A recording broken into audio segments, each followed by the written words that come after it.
Hello students, this is Dr. Karen. I'm about to help you explain an adjective. Do you remember when we worked on semantic feature analysis? That was when we asked ourselves different questions about words to help us think of a lot of pieces of information so that we could learn and explain words better. What we're going to do now is take some of the information we just came up with during semantic feature analysis and we're going to put it into a definition. We're going to do this because when we explain things to other people, it helps us learn it better. Also, when you use information you just came up with, you'll remember it better too. So we're going to put some of that information we came up with into a definition. A definition is a sentence or phrase that explains what a word means. It's important that you know how to explain words by saying definitions because this will help you learn more words. It'll also help you be more specific when you need to explain things for the assignments you have to do in school.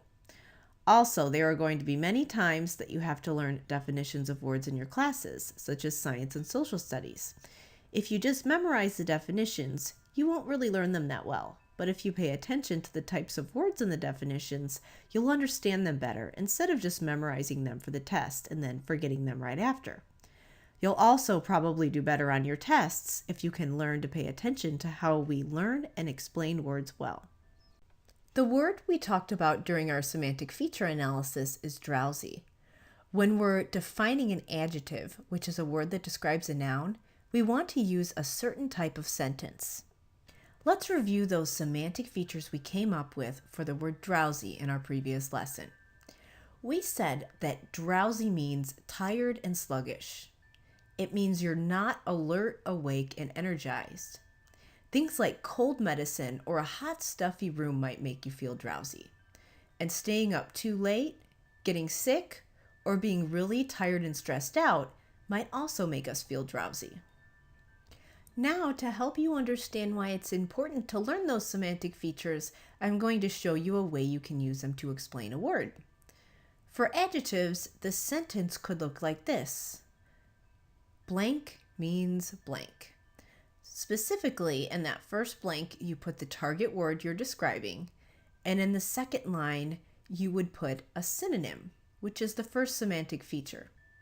This is why we practice naming synonyms, because they help us explain the meanings of words by using different words that mean the same thing. This is something that helps us learn meanings of new words. Here's how we would do that for drowsy. I'll put our semantic features up on the screen while we do this. So we could say drowsy means tired.